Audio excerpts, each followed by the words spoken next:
어?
어? 예.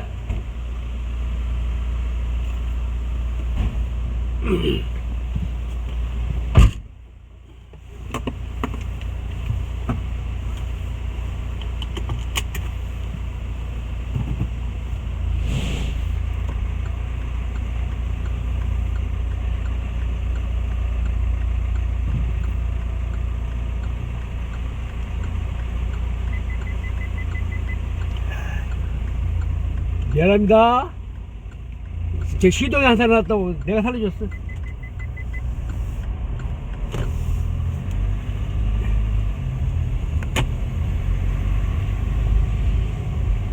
아이고 참 여러분들 바쁘시죠?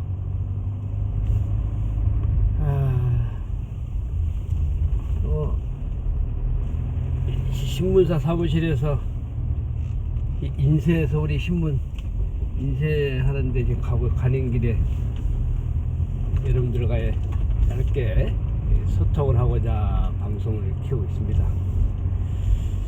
당분간은 녹화식으로 해서 업로드를 하는 식으로 할까 합니다. 왜냐면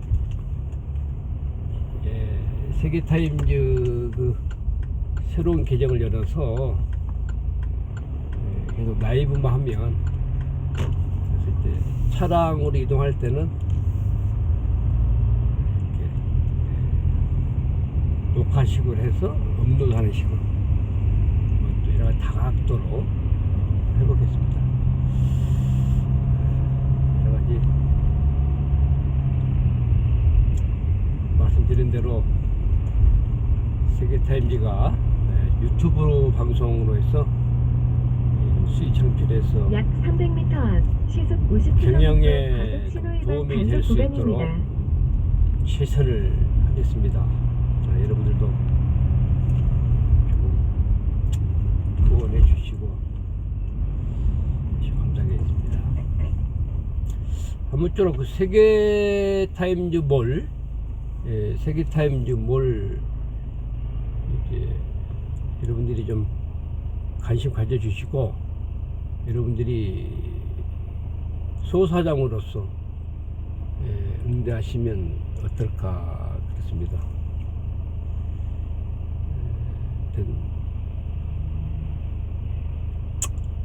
비가 지금 비가 올라 그러나요? 날씨가 그렇게 좋은 날은 아닌 것 같아요. 조금 기분 나쁠 나는 아마 추위가 올 것 같아요. 그죠? 추위가 올 것 같습니다. 지금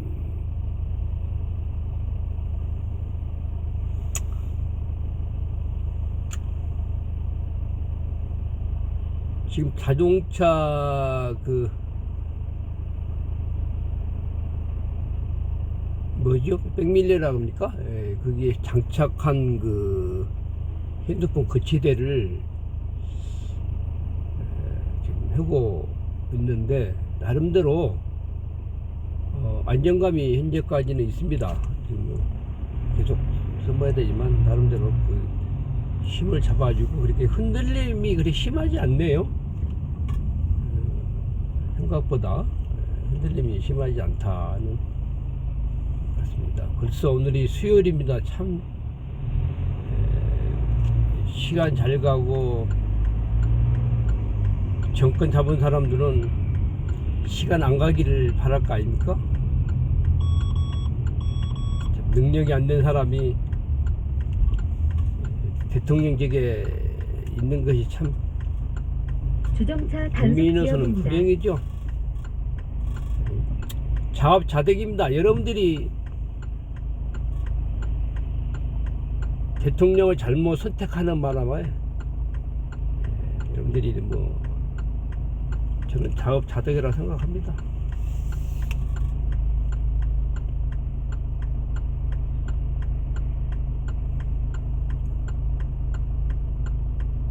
강남 3구 쪽 사람들 반성하셔야 돼요. 한국 사람들 반성하셔야 됩니다. 자기네 세상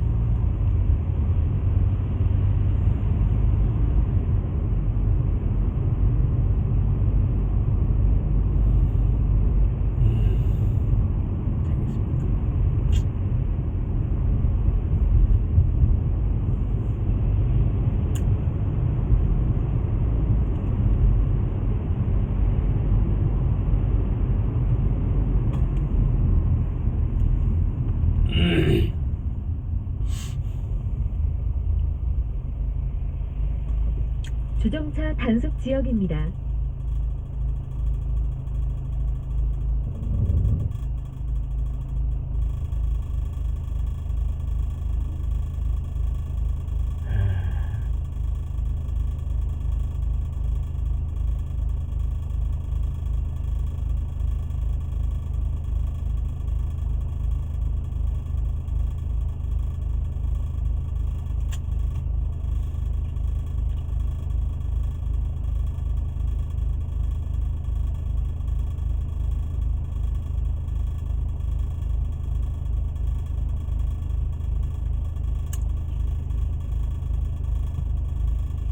밖에 날씨가 좀 찝찝하네요. 찝찝해요. 찝찝합니다.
약 200m 앞 시속 30km 과속 신호위반 단속 구간입니다.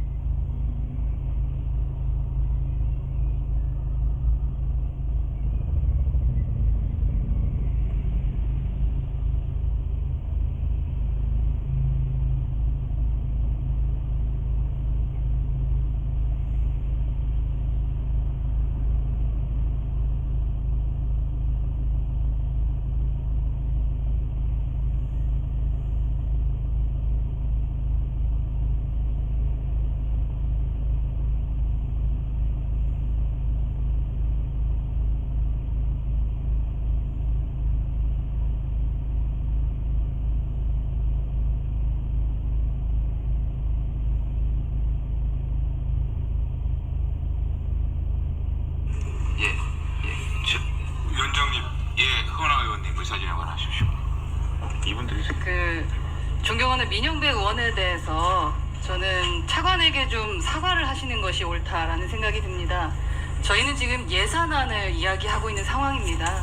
아무리 정치적인 것에 대해서 말씀을 하고 싶은 마음이 있더라도 나름 그 자리에서 자기의 역할을 하는 부분이 분명 있을 건데 뭐 총선에 출마하느냐 그래서 그렇게 하는 거냐라는 발언은 저는 좀 선을 넘은 것이 아닌가 싶습니다. 저희가 사실 갑과 을의 관계는 아니지 않습니까? 저희가 행정부를 견제하는 것은 맞습니다만 서로 지켜야 될 선은 지켜야 될 것 같아서요. 위원장님께 요청드립니다. 기본적으로 지킬 건 지켰으면 좋겠다라는 말씀을 좀 전달 부탁드리겠습니다. 예.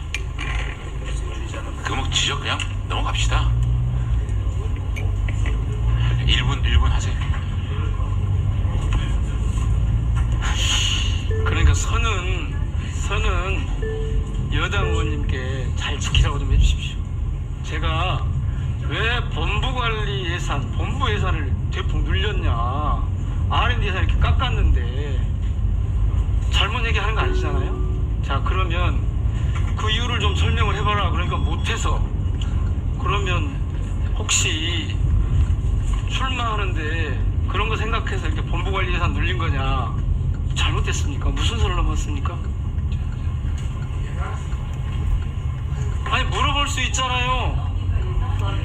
예산은 얘기하는데 예산이 엉뚱하게 지금 편성되어 있는 것 같으니까 그렇게 해서 정치적으로 예산을 가지고 혹시라도 그렇게 하지 말라는 의미로 말씀드린 건데 이런 선은 여당 의원이 넘지 않도록 해주세요.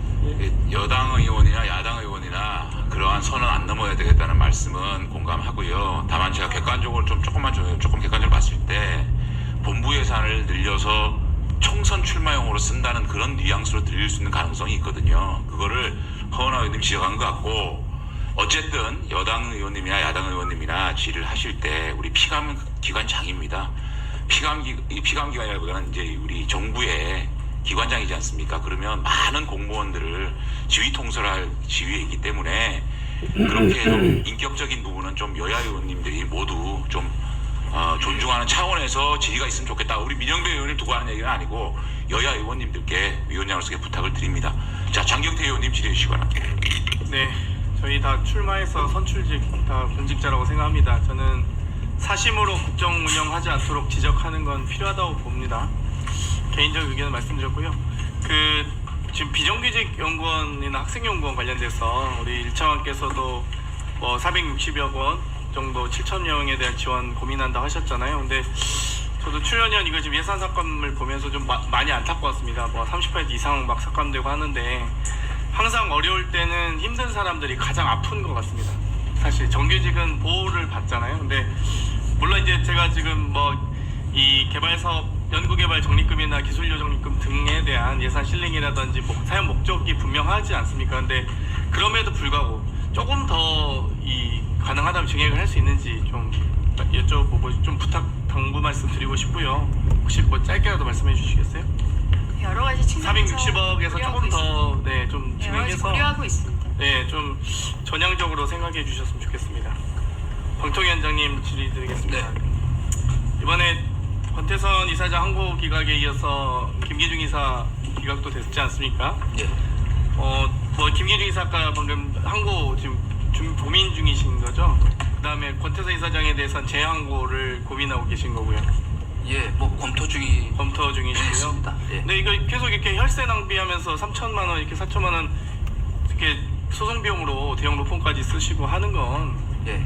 좀 별로 아니지 않습니까? 이렇게 국정 운영을 해서는 법원의 판결을 존중하시잖아요, 기본적으로. 예, 물론 좀. 네, 그런데 계속 이제 재항고하고 또 김희주 이사도 아마 항고하실 것 같고, 그래서 계속 이런 상황으로 극단의 대치 상황으로 저희가 언론장으로 저희도 말하는 것도 불편하고 또 위원장께서도 마음이 편치 않으실 거라 생각합니다. 네, 그래서 신중히 이렇게 하겠습니다. 대결과 갈등으로 나아가는 게 과연 해법인지 예, 저도 신중히 하겠습니다. 드리고 싶고요. 예. 또 방통위 아무튼 지금 현재 2명의 의결권이라는 게 정당성을 많이 훼손된 상황입니다. 뭐 정당하다고는 할 수 없다고 저는 보는데 거기에 대해서도 좀 많이 숙고해 주셨으면 예, 좋겠습니다. 아까 말씀 올린 대로 완전체로서 구성되기를 하루빨리 작년에 저희 하고 국감에서 구글과 애플 등의 인앱 결제 관련된 이슈가 좀 있었는데 여기에 대해서 좀 조사 하셨나요? 지금 조사에서 지난번에 과징금 처분까지? 처분 예. 물론 이제 최종적인 건 아니지만 네네. 그러나 그 안팎에 상당히 또 특히 이제 통상 문제와도 민감하게 있어서 있었습니다만 어느 여러 정도 가지 규모나 의지가 있으신지. 지금 저희가 알기로는 600 몇십억인데요. 40, 우리 80억. 네. 680억. 근데 우리 또 매출액 추산이 다르기 때문에 네. 우리 존경하는 변재일 의원님께서는 900억 이상을 추징해야 된다. 근데 그건 그 결과에 따라서 저희가 적어하겠습니다. 시장에서 예상치는 사실 900억으로 많이들 다 근데 소설이긴 그거는 합니다. 이제 소설도 저희가 있고. 자의적으로 할 수는 없고요. 그렇습니다. 그러나 저희가 조금도 무슨 비호할 생각이 없습니다. 저번 국감에서도 지적했듯이 과징금이나 과태료 부과는 행정기관이 그 부과 여부를 판단할 수 없게 되어 있습니다. 법무부의 판단에서도. 네. 그렇기 때문에 꼭 기필코전 부과 의지를 좀 보여주셨으면 좋겠다. 다시 당부 말씀드리겠고요. KBS 대외방송 송출 지원 예산이 지금 이 대외방송이나 다 하게 되어 있는 한민족 방송 관련돼서 KBS 예산 지금 KBS는 송출 예산으로 185억 신청했는데 방통위 57억. 근데 기재부에서 전액 반영하지 않았더라고요. 그리고 프로그램 방송 제작 지원도 지금 KBS 측은 87억, 방통위는 60억. 근데 기재부는 정부 예산은 전액 반영되지 않아서 이 말은 결국 대방송을 법으로 명시하고 있는 방송법 54조 위반 아니겠습니까?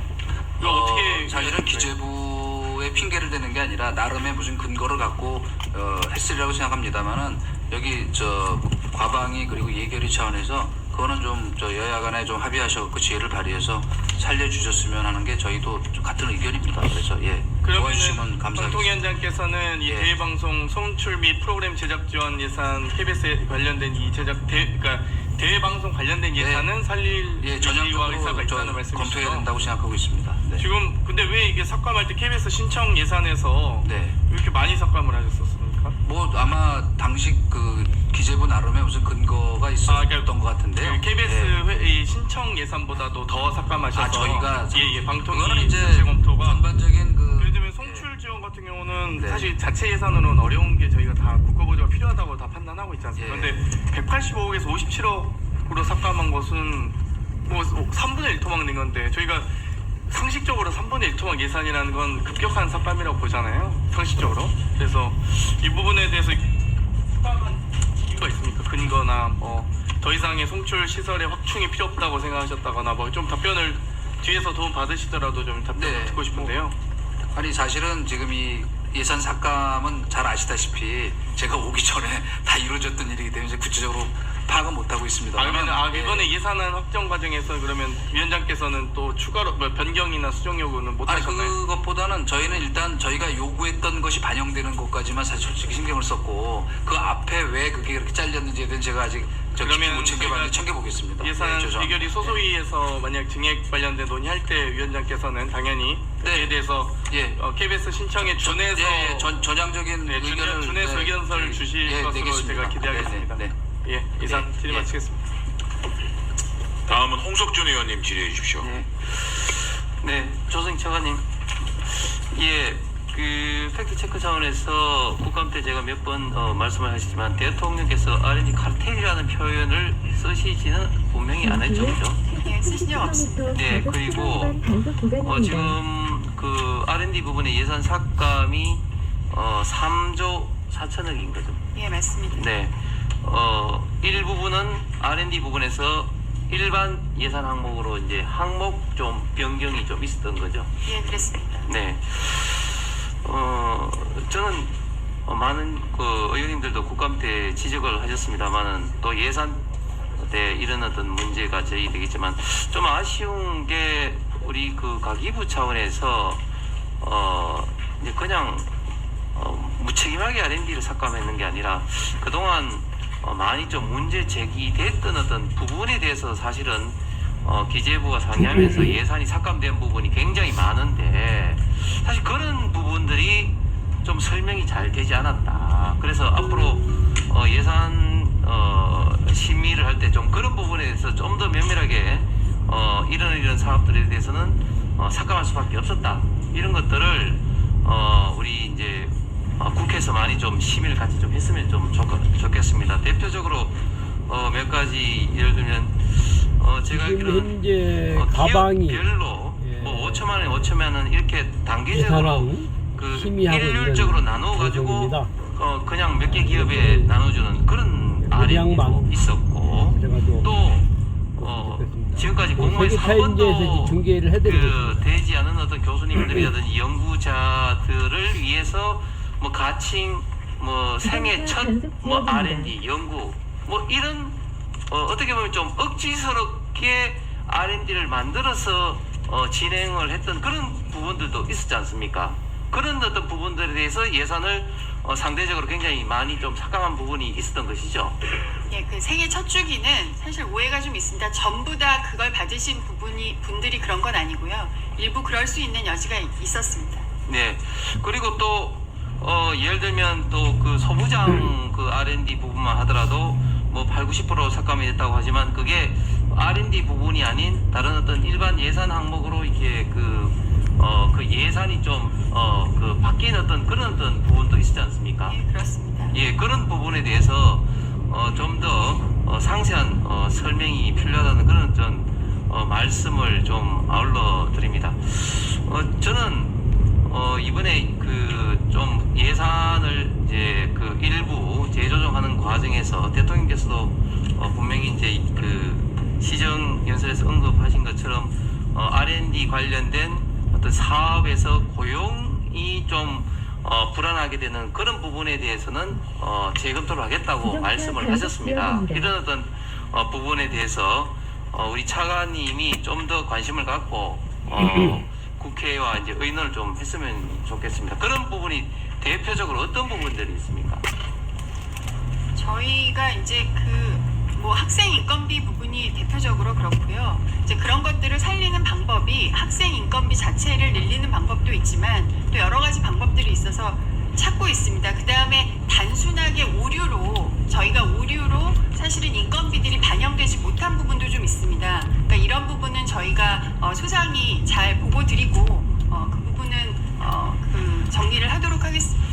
제가 국감 때 계속 제기했던 문제 중에 하나가 이제 우리나라 어떤 장비 내지는 관련된 산업을 발전시키기 위해서 계속해서 우리 과기부가 좀 관심을 좀 가져는 것이 장기적인 R&D 측면뿐만 아니라 관련된 기업 산업 육성에 있어도 굉장히 좀 중요한데 예를 들면 그 경주의 양성자 가속기가 지금 현재 가동 중인 거 알고 계시죠? 예, 알고 있습니다. 그런데 이제 기존의 그런 어떤 큰 국책 사업 같은 경우에 지금 출력이 상대적으로 좀 약해서 연구라든지 이런 부분이 조금 지장이 있는 이런 부분에 대해서는 출력을 좀 높이는 그런 어떤 사업들은 굉장히 기존에 있던 인프라의 효율성을 제고하기 위해서 굉장히 좀 중요하다고 생각을 합니다. 차관님께서는 어떻게 생각하십니까? 예, 우리 정부가 핵심으로 두고 있는 것 중에 연구 장비 인프라를 구축하는 겁니다. 그 부분에 대해서는 적극적으로 검토하고 있습니다.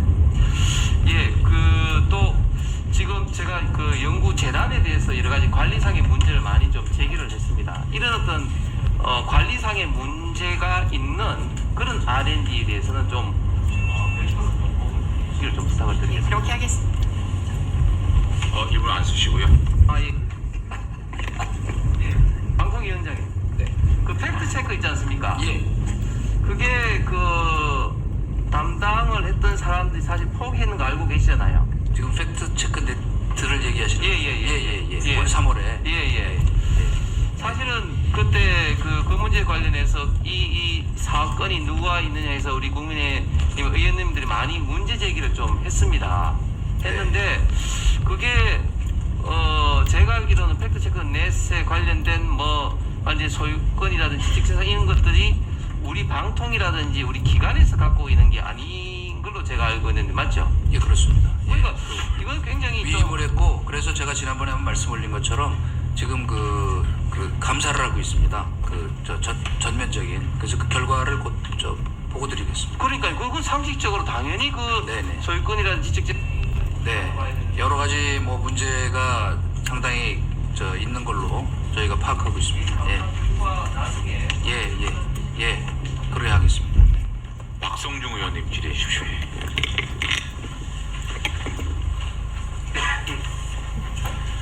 방통위원장님, 예. 야당 의원님들 지적에 오해가 조금 있을 수도 있어 한번 물어보겠습니다. 네.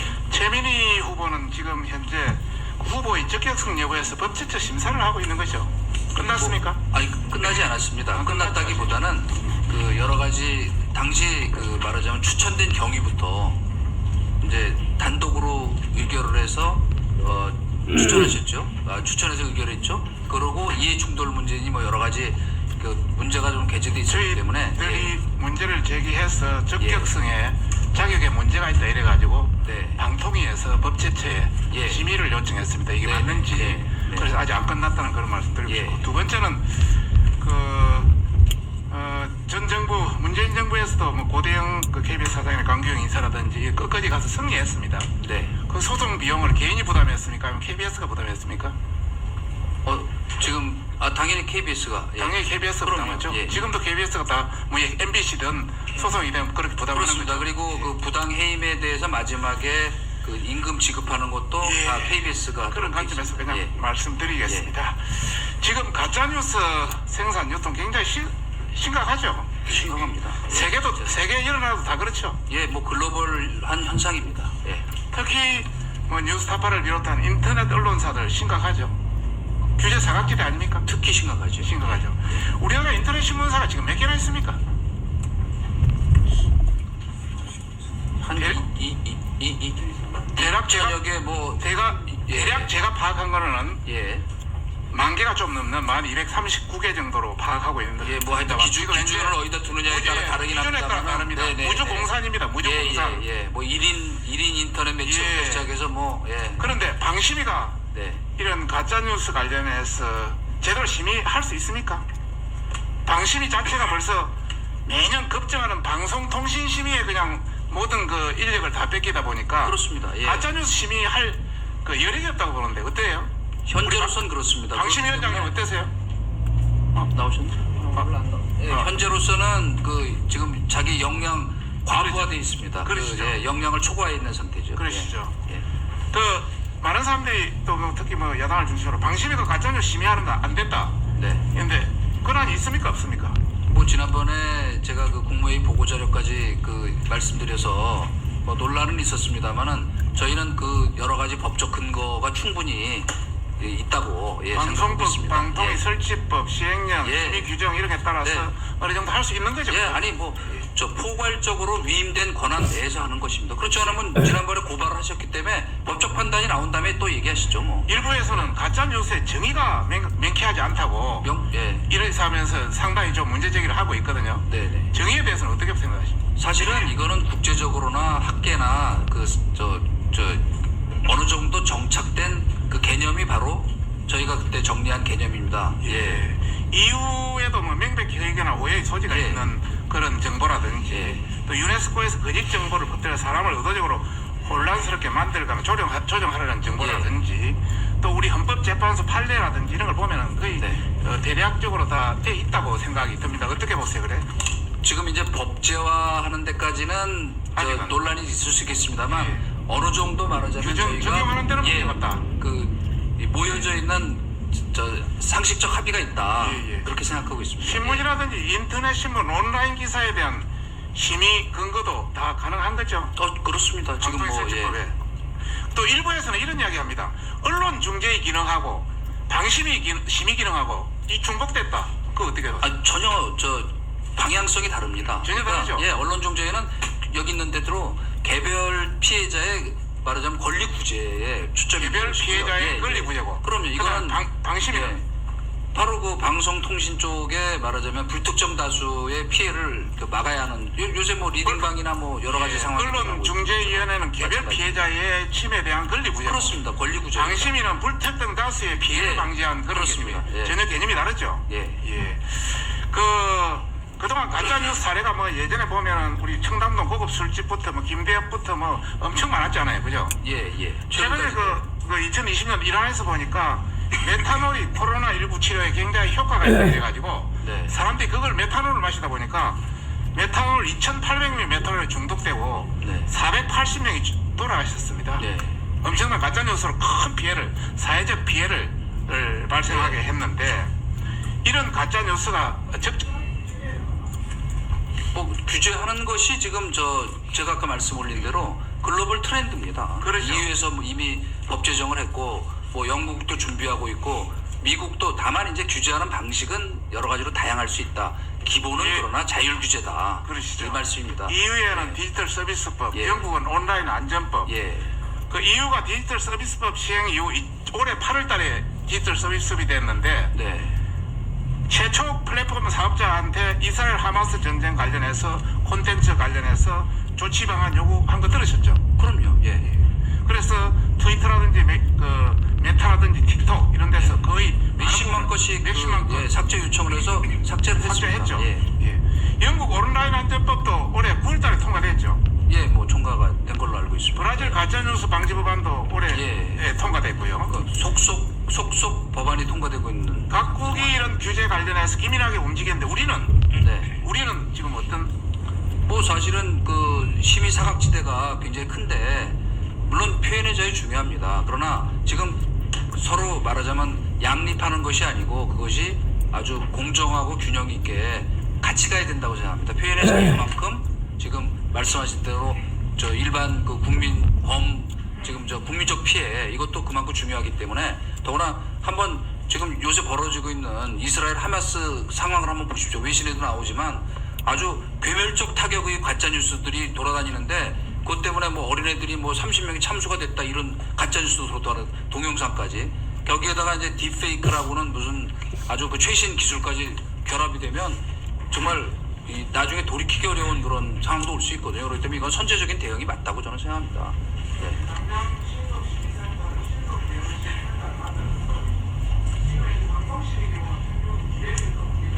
네, 그렇습니다. 예.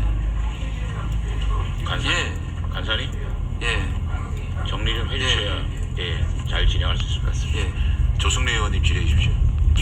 예, 조승래입니다. 방통위원장께 여쭙게요. 연이어 질문이니까요. 아니 네. 그래서 지난번에 그 법안 이소위에서 가짜뉴스 관련해서 망법 개정안을 논의를 했어요. 네. 논의를 하는데 정작 방통위는 가짜뉴스의 정의가 모호하고 아니 그렇게 해서 좀 충분한 검토가 필요하다라고 방통위는 공식적으로 회의석상에서는 얘기를 했어요. 지금 위원장님 말씀과 부위원장 말씀이 다른 겁니까? 제가 그때는 그때는 그때고 지금이다. 법안에 대한 의견을 말씀드렸던 것입니다. 아니 그러니까요. 지금 법적 근거가 필요해서 좀 전에 말씀 나눈 것처럼 유럽은 어떻게 하고 어디는 어떻게 한다고 막 말씀을 하시면서 그런 추세이기 때문에 가짜뉴스에 대해서 다른 모든 나라들이 적극적으로 대응하고 있다. 심지어는 법까지 만들고 있다. 이거 아닙니까? 그래서 우리도 계속 일관되게 국감 때부터 주장한 게 그거 아닙니까? 법적 근거를 가지고 가짜뉴스 신속 신고가 됐든 뭐가 됐든 하라 이겁니다. 그런데 정작 입법 논의를 하자고 하면 방통위 입법 논의는 안 한다고 그래요. 여당도 마찬가지예요. 이렇게 이율배반적인 태도가 어디 있습니까? 자, 그러면 위원장님, 네. 지금 그러면 이제 앞으로 예산 끝나면 법안 논의가 될 텐데 네. 가짜뉴스 대책에 대한 법안 논의를 신속하게 진행할 겁니까? 예, 물론 예. 예, 그렇게 하는 거예요. 자, 저는 뭐 알겠습니다. 국회에서 공청회 같은 거라도 좀 덜 주저해 주셨으면 하는 생각을 했습니다. 그 자꾸 그 행정 권한을 가지고 하지 말라 이거예요. 예. 자, 그리고 그 방통위가 방심의 보조금으로 이제 돈을 주지 않습니까? 그렇죠? 예, 뭐 네. 예, 성격을 예. 뭐 내년 예산이 방심위가 그렇게 중요한 일을 하는데 네. 또 역할도 엄청나게 늘렸는데 예. 예산은 왜 줄였습니까? 22억을 줄였어. 22억을. 아니 전체적인 그 정부의 자, 그런데 방통위도 줄이지 않았습니까? 아니 근데 보세요. 자, 거기서 인건비는 한 5억이 늘었어요. 네네. 인건비는 5억이 늘었어. 근데 정작 방송심의 통신심의가 가장 중요한 활동 아닙니까? 예. 방송심의에서는 23.6억이 줄었고 통신심의는 2.5억이 줄었어요. 아니 이런 데다가 무슨 신속신고센터까지 설치해가지고 도대체 어떤 돈 가지고 뭘 하겠다는 얘기입니까? 신속심의센터 예산은 이번에 아직 반영이 안 돼 있고요. 그래서 늘려달라고요? 예, 만들어 주십시오. 아니 그러니까 법적 근거를 만들라고요. 예, 법적 근거를 만들면 저희도 예산 반영해줘요. 알겠습니다. 법적 근거 만드세요. 예. 그 전에는 안 됩니다. 그 전에 안 됩니까? 안 됩니다. 지금 운영하는 것도 안 되는 겁니다. 그래서 자, 그리고 이제 R&D 예산 관련해서 제가 계속 지금 정부의 대책이라는 게 장비는 쓰던 장비는 야 그거 올해 그냥 내구연한 사용연한이 끝나더라도 내후년 좀 더 연장해서 써라. 그럴 수 있지 않냐. 장비 내구연한을 늘려서 사용해라. 두 번째로 출연료 같은 거 야 그 쌈짓돈 있잖아. 좀 털어서 좀 쓰자. 세 번째 기업에 전가한다. 이렇게 제가 얘기를 했더니 너 사실과 다르다고 자꾸 말씀을 하시는데 이것 말고 대책이 사실 없어요. 자 그러면 어제 대통령께서 시정연설을 하면서 학생 인건비의 경우에는 뭐 대책을 만들겠다 하셨어요. 그렇죠? 일차관님 어떤 대책이 있습니까? 말씀드린 것처럼요. 아니 그러니까 이제 그 대책 말고는 없는 거죠. 그러니까 출연료 있습니다. 그러니까 뭐 어떤 게 있어요 그러면? 지금 하신 말씀 말고. 지금 논의 중이라 부처 간의 논의 중이라 지금 제가 말씀을 잘못 드리면 오히려 더 논의가 뒤로 물러날까봐. 지금은요 부처들끼리 협의할 단계가 넘어간 겁니다. 정부안을 편성해서 국회에 제출했기 때문에 국회와 함께 논의해야 그 결론이 빨리 나는 거예요. 그러니까 구조나 네. 제도를 바꾸면 가능한 것들이 있기 때문에. 자 그러면 구조와 제도를 바꿈에 있어서 자 그러면 정부의 지침이나 고시나 규정이나 이런 것만 바꿔도 된다는 말씀 아닙니까? 바꿀 수 있어서 가능한 건 그렇게 들어보세요. 하려고 합니다. 자 그러니까 그것에 그러니까 아까 그 방심위의 그 신속 신고센터도 마찬가지예요. 행정부가 입법부가 정해놓은 그 법률에 따라서 규정과 규칙을 만들어서 운영하는 것인데 자의적으로 자꾸 이 규정을 바꿔가지고 마치 할 수 있는 것처럼 착각하지 마라. 그러려면 그 제도 개선을 통해서 하는 것조차도 이것도 과연 법률 개정 사항인지 아니면 정부가 판단해서 되는 문제인지 그거에 대해서 국회와 같이 논의를 해야 되는 거예요. 네, 의원님 검토하고 있습니다. 그럼 언제 검토합니까? 지금 검토하고 있습니다. 검토하고 있고 그게 만약에 법률을 바꿔야 하는 사안이면 그럼 언제까지 다시 됩니까? 문의드리겠습니다. 그게 11월까지 되는 거예요? 네, 가능한 빨리 하겠습니다. 아니 11월까지 하면은 11월이면 예산 심사 다 끝나는 거 아니에요? 그 전에 하겠습니다. 가능한 빨리 말씀드리겠습니다. 빨리 해주세요.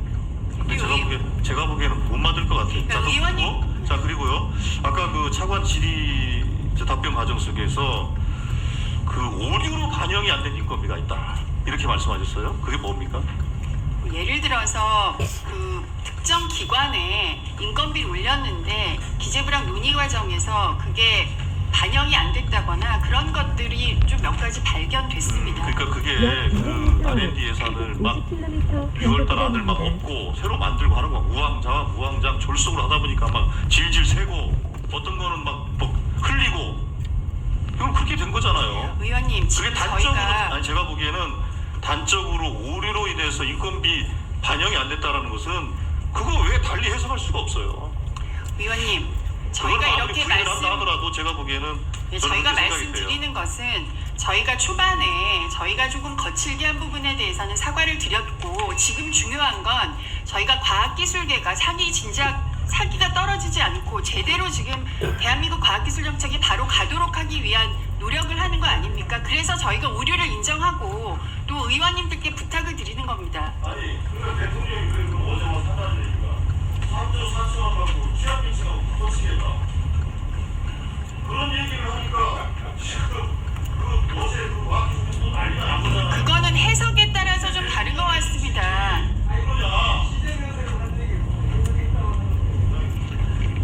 제가 듣기로는 이제 큰 대한민국 예산 큰 틀에서 그 얘기를 한 거지 R&D나 과학 아니 그건 내가 왜 해석을 못합니까? 제 발언 시간도 좀 얻어서 할 수 있는 거지.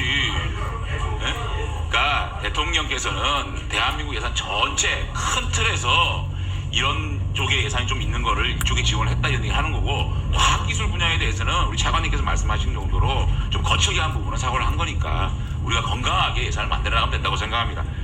자, 주질의가 모두 끝났습니다. 우리 여야 의원님 공의 제가 좀 부탁드리고 싶은 거는 현안 관련돼서는 또 우리 11월달, 12월달에 또 우리 국정감사도 끝났고 또 KBS 사장 청문회하고 나면 또 현안이 있지 않겠습니까? 현안 질의할 수 있는 기회는 또 가지고 오늘은 이 소중한 시간에 예산 관련된 물론 현안 관련돼서 어떻게 그 연결을 또 할 필요가 있는데 5분 내내 현안만 하시는 거는 조금 자제를 해주시고 여야 공의 좀 그렇게 부탁을 드립니다. 자, 그러니까요. 추가로 질의하실 의원님 제가 이렇게 하겠습니다. 3분 드리겠습니다. 변진혜 의원님 질의해 주시기 바랍니다. 예.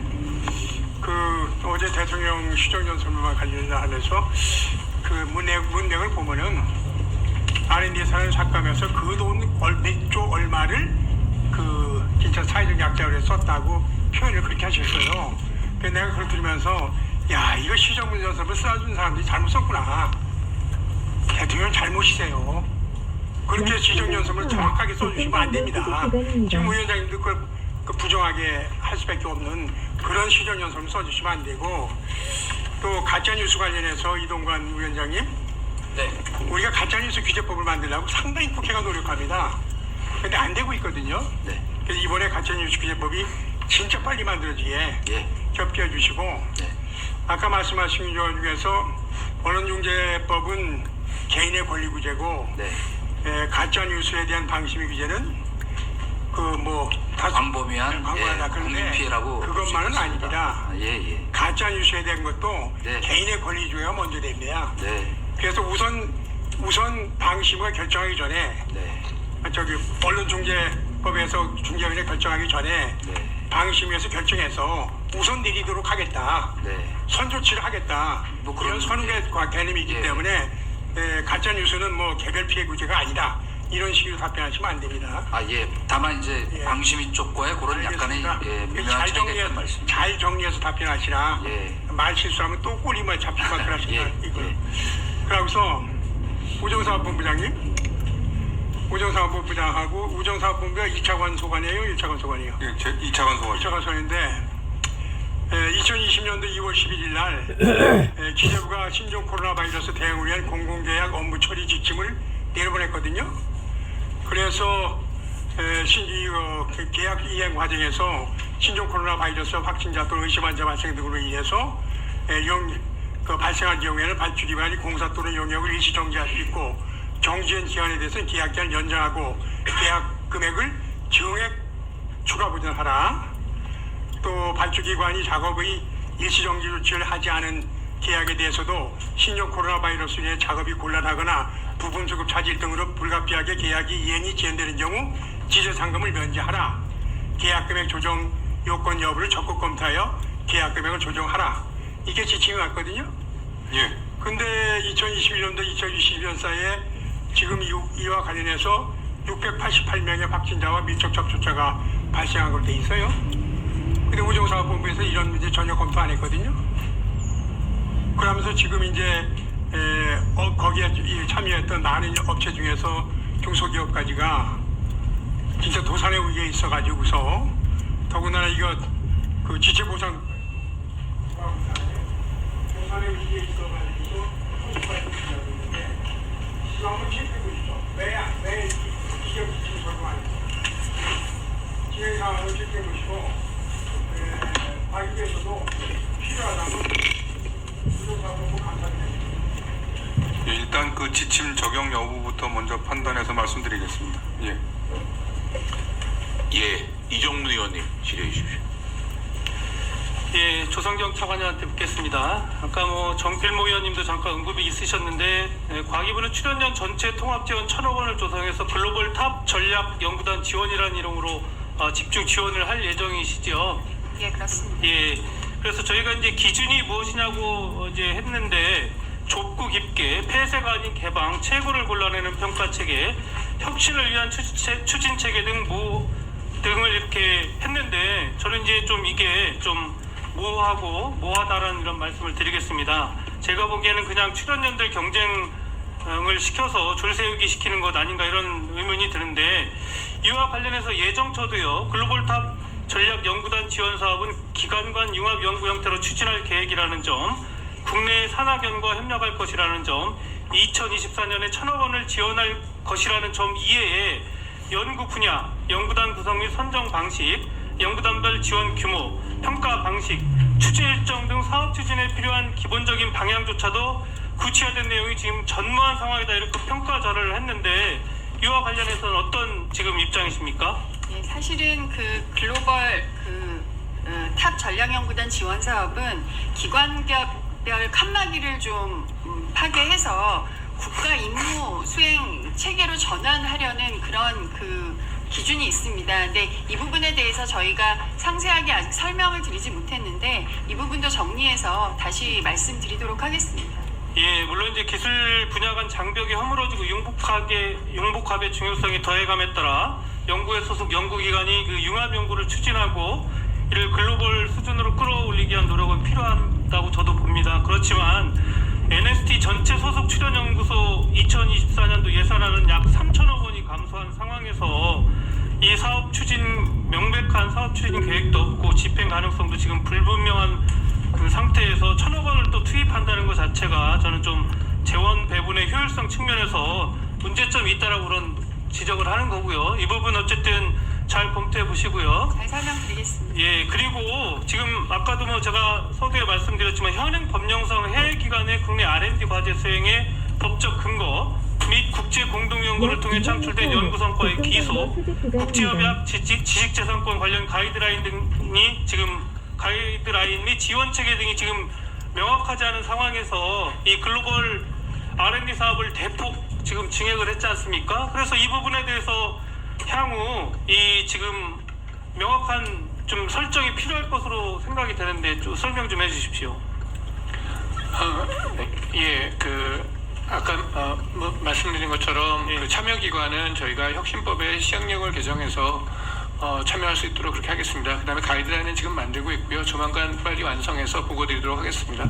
과학기술 기본법이라든지 국가기술 혁신법 중에 접속되지 않도록 알겠습니다. 빨리 저는 이걸 만들어야 된다고 보고 그걸 좀 보고해 주십시오. 알겠습니다.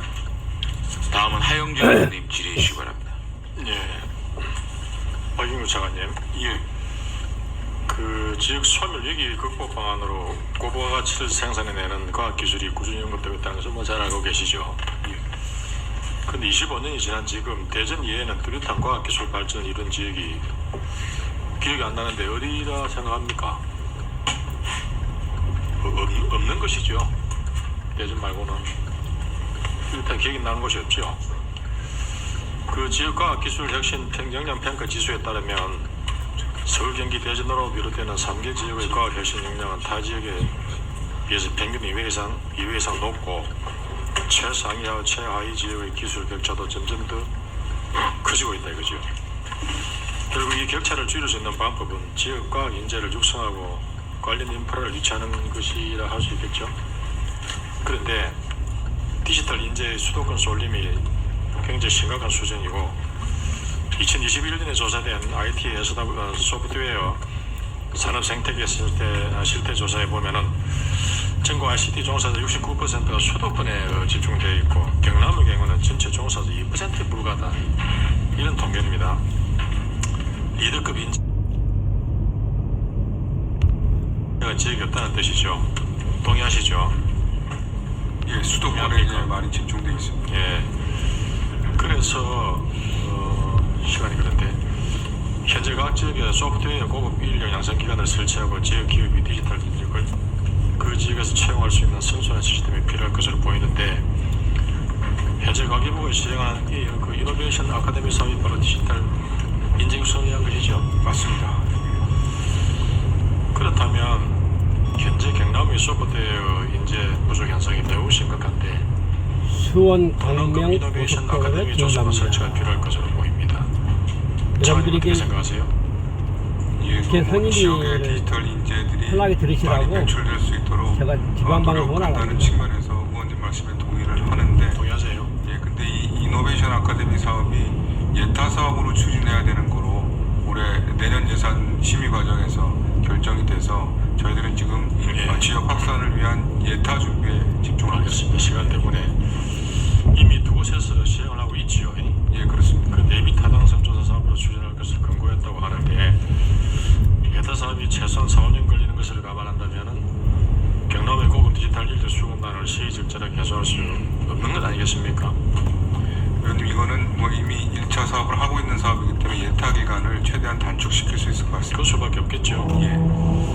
그래서 과기부에서 동남권 이노베이션 아카데미 사업을 예타 비대상 사업으로 설정할 수 있는지 또는 2024년 예산 12원을 반영해서 검토해서 그 결과를 위원실로 좀 보내주시기 바랍니다. 그렇게 하겠습니다.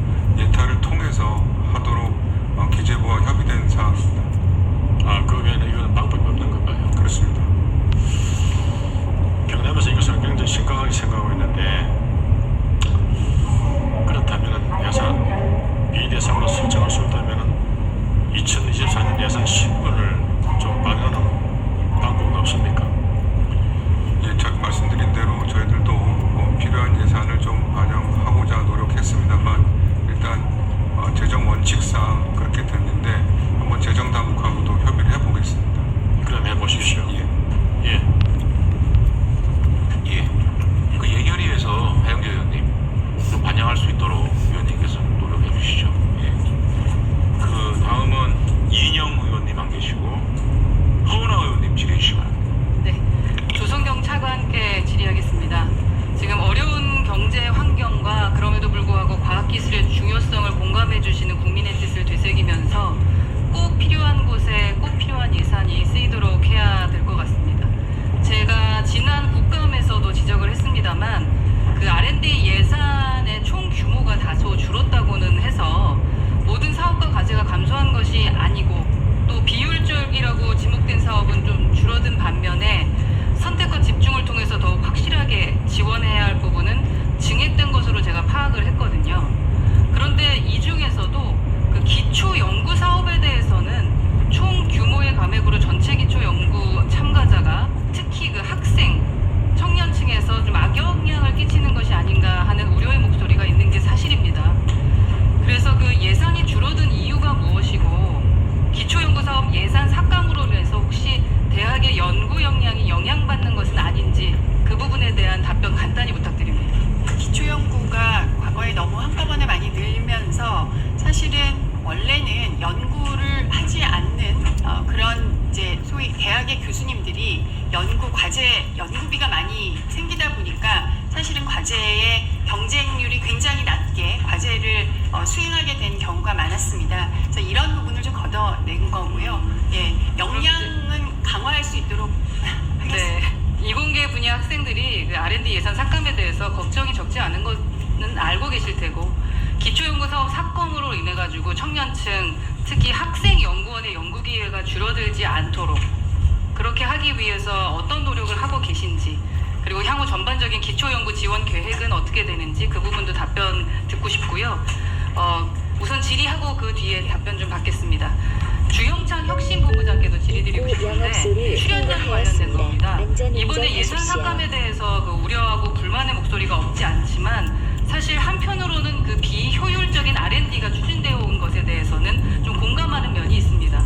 그러면서 그 원인으로 정부가 출연료의 특성을 고려하지 않고 일률적으로 국가 R&D 예산 배분 정책을 수행하는 것을 꼽는 의견도 있거든요. 그래서 국감에서 늘 지적됐던 그 출연료의 비효율성, 불투명성 이런 문제는 뒤집어 보면은 출연료는 연구 생태계에서 정책적인 대상자라는 수동적 존재로 인식되었을 뿐 아닌가 하는 생각이 들고요. 능동적인 정책 주체로 자림하지 못했기 때문이라고 생각을 하게 됩니다.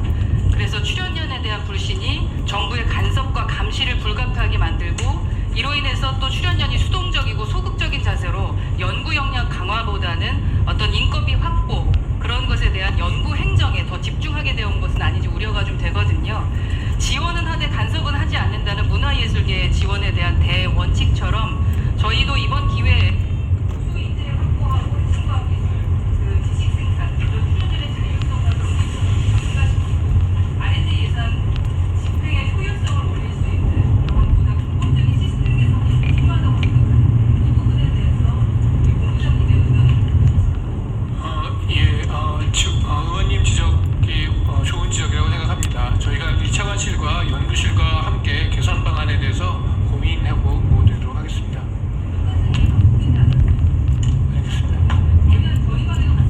알겠습니다.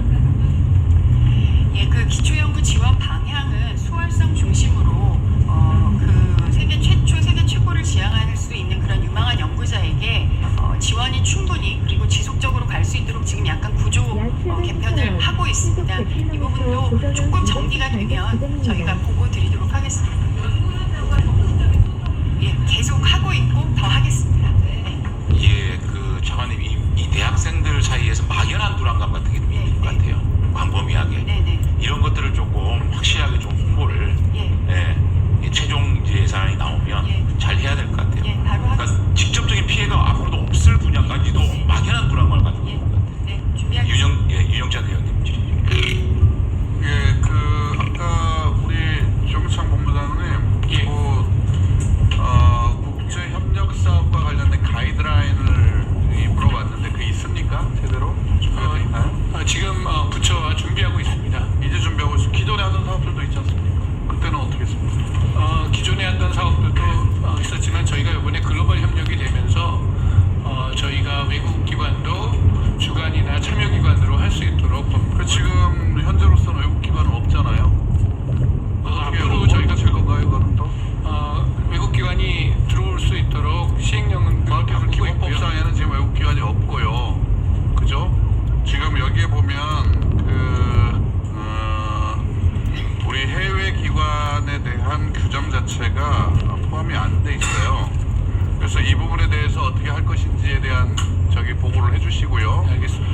이게 지금 문제는 글로벌과 국제 협력과 관련된 예산들은 뭐 엄청나게 지금 늘어났는데 여기에 대한 가이드라인들이 지금 제대로 마련돼 있지 않아요. 예를 들어 가지고 연구소권 어디로 계속 될 것이고 국제 협약이나 지적 재산권, 그다음에 보안 관리, 그다음에 연구개발 및 지급, 뭐 기술료 징수 이런 부분들이 지금 현재 없는 상태인데, 문제는 예산을 따기 위해서 연구개발 국제 연구 협력 사업들을 마구잡이로 개발을 하다 보니까 이게 다 의뢰 관계가 돼버리고, 이 기업들 하나하나하고 이 협상을 하려면 굉장히 기술적인 줄다리기를 해야 된단 말이에요. 근데 거기에 따른 가이드라인도 없어. 그 다음에 여기에 우선은 우리가 의리기 때문에 빨리빨리 일을 진행시키기 위해서 무리하게 이 계약을 체결할 가능성들이 있는데, 여기 대책 어떻게 될 겁니다? 예, 지금 여러 가지 가이드라인에 대해서 이미 관계부처와 협의해서 만들고 있는 중이고요. 지금 특히 24년도에 진행되는 국제 협력은 비교적 협력 관계가 잘 셋업된 그런 분야에서 우선적으로 진행되기 때문에 그런 우려가 발생하지 않도록. 제가 듣기로는 꼭 그렇지 않아요. 이게 지금 예산을 따내기 위해서 국제 협력 대상을 마구잡이로 찾다 보니까 이게 뭐 무슨 우리가 매달리는 관계, 우리가 돈을 주면서 연구 공동 개발을 해야 되는데 돈을 주면서 매달리는 상태가 된다는 거예요. 여기에 대해서 대책 마련해서 보고를 해주시고요.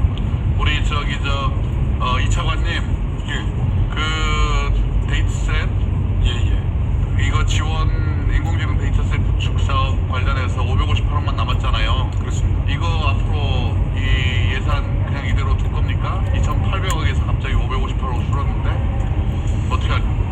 뭐 저희도 뭐 재정 여건이 좀 되면 더 좀 늘리고 싶은 생각도 있는데, 위원님 저희가 지금 기금에서 차입하는 게 3조 한 7천억 이상을 차입하고 연간 이자만 800억을 내고 있습니다. 그래서 이 한 3년 4년 정도 데이터 구축 사업에 많이 투자를 했기 때문에 뭐 기술 변화도 좀 있고, 대신에 나머지 588억 중에서도 중소기업 또 스타트업에 필요한 데이터를 구축해서 제공할 수 있도록 그렇게 좀 효율을 하겠습니다.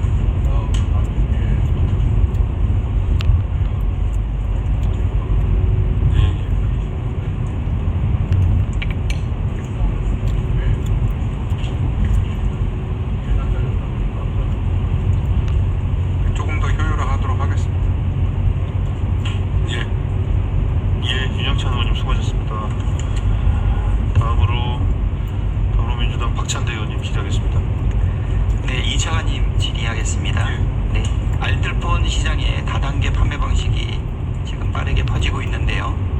다단계 판매 방식을 취하고 있는 알뜰폰 사업자가 NR 커뮤니케이션, ACN 코리아 두 군데인데요. 21년 기준으로 중소사업자 중 영업이익 1, 2위를 기록한 사업자입니다.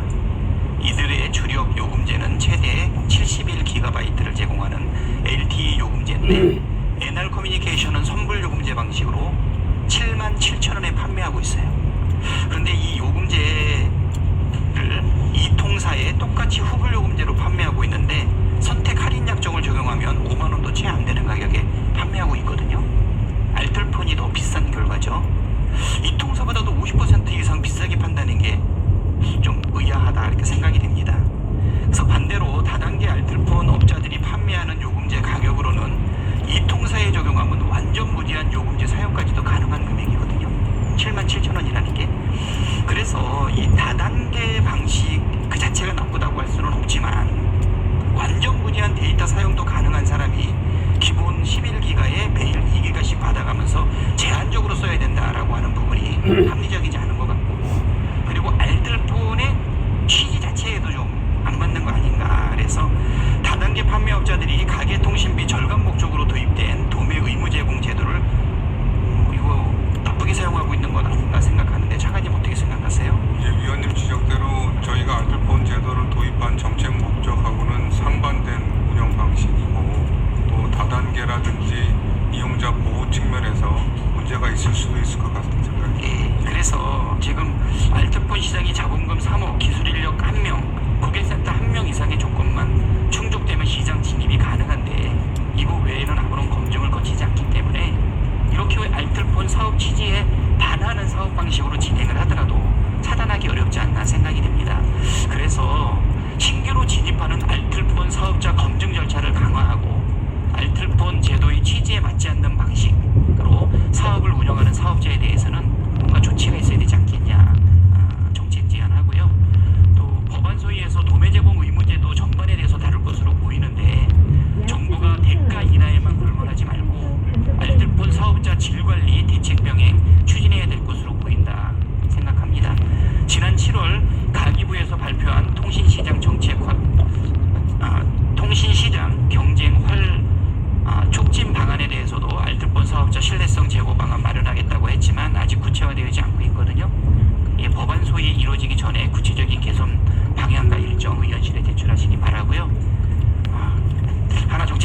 지난해 1월달에 지상역산의 일부 스크린도어 장애물 검지 센서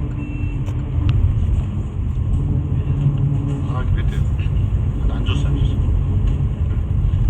그냥 하세요. 예, 위원님 그 알뜰폰 문제 말씀드리면 일단 저희들이 그 많은 사업자들이 알뜰폰 시장에 들어와서 요금 인하나 경쟁 활성화되기를 원하는 측면에서 진입 규제를 좀 완화해서 적용을 하고 있습니다. 그래서 지금 말씀 주신 대로 일단 실태를 좀 면밀히 조사를 해서 부정적인 부분들, 원래 정책 목적과 좀 달리 나타나는 부분들을 좀 살펴보겠습니다.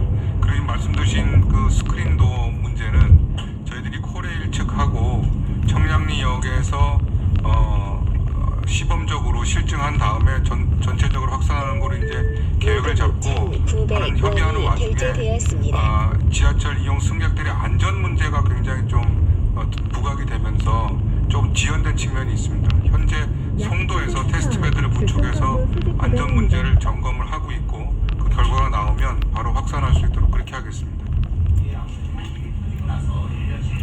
맞습니다.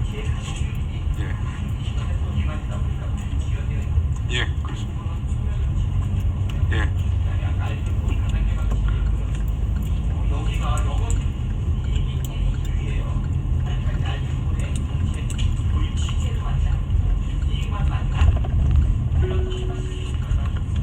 잠시 후 교통정보 수집 구간입니다. 예. 그렇게 하겠습니다. 예, 박찬대님 수고하셨습니다. 다음으로 홍석준 의원님 질의하시겠습니다. 예, 조승철 의원님.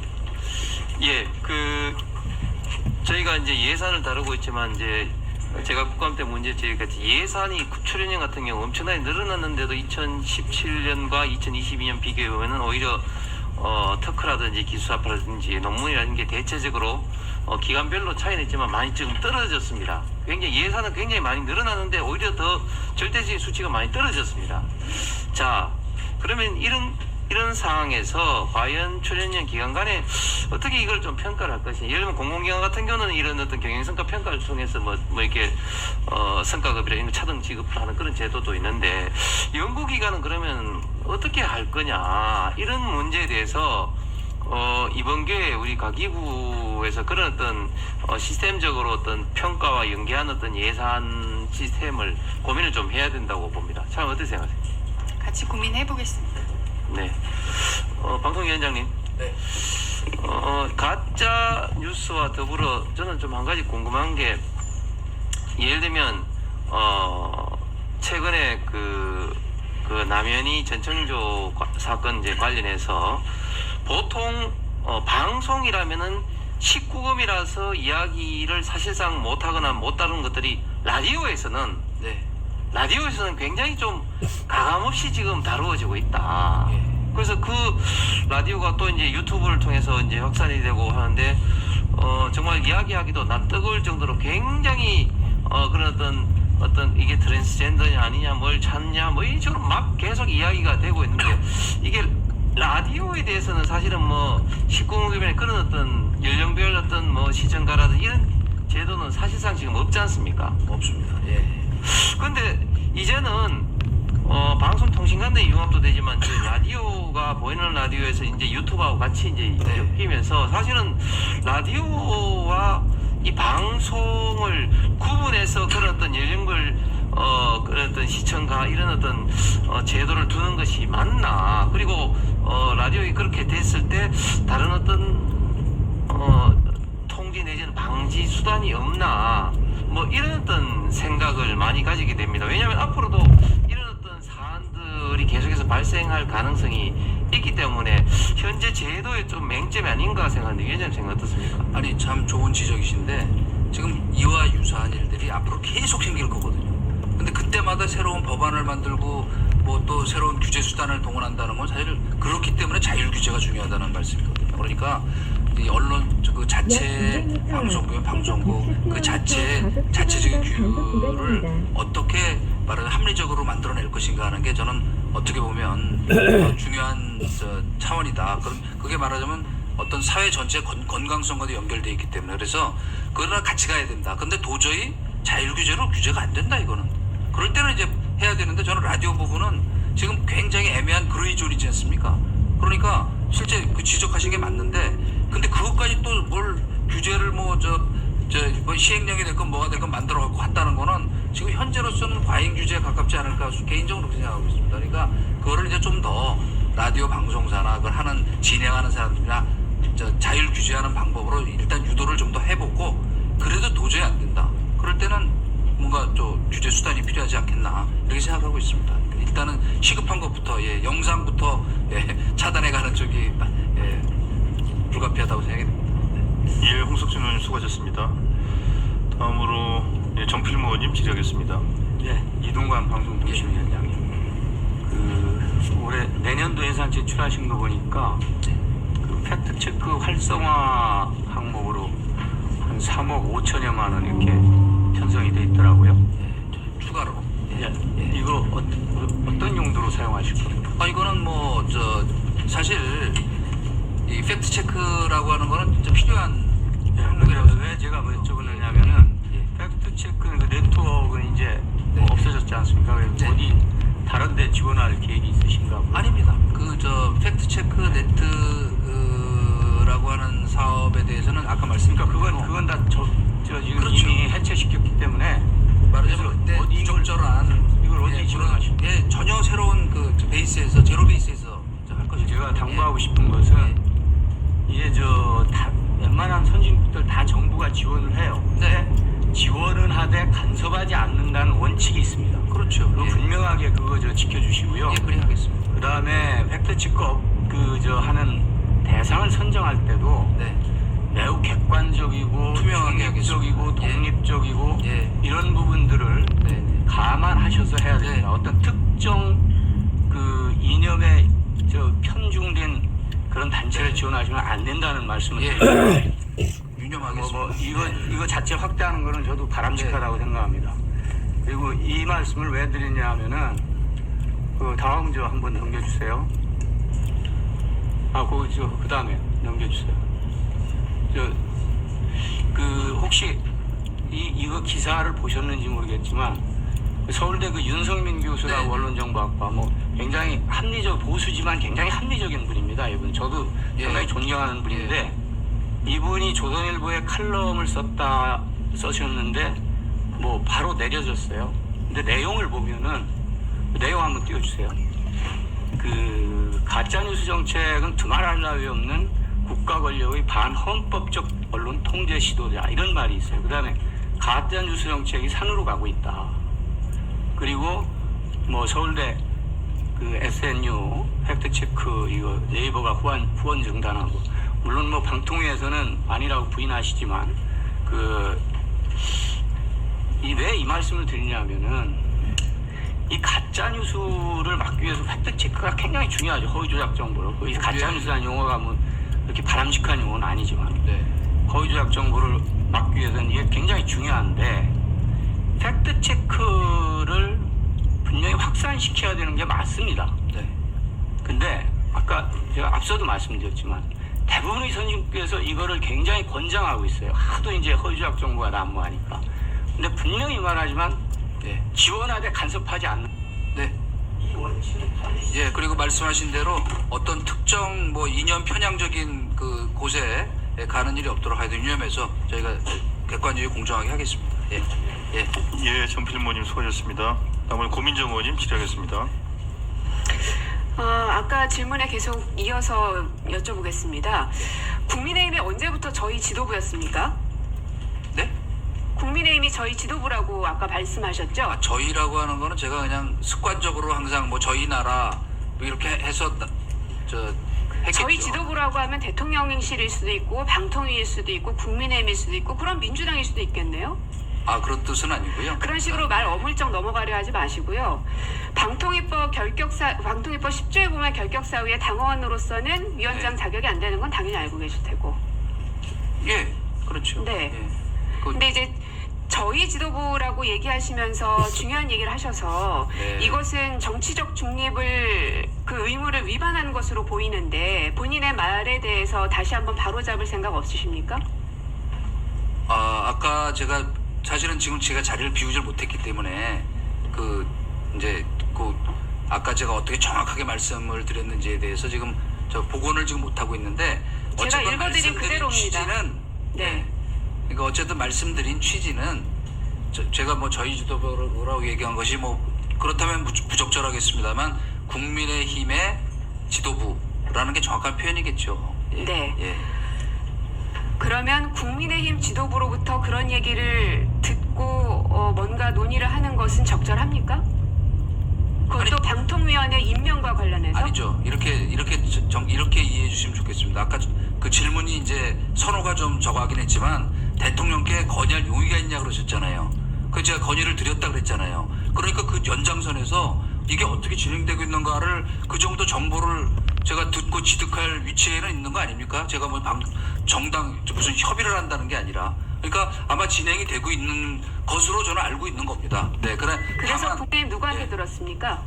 그거는 제가 지금 이 자리에서 말씀드리기 좀 곤란합니다. 예. 어쨌든 현역 의원한테 들은 건 맞는 것 같고요. 방통위원회 임명과 관련해서 특히 방통위원 또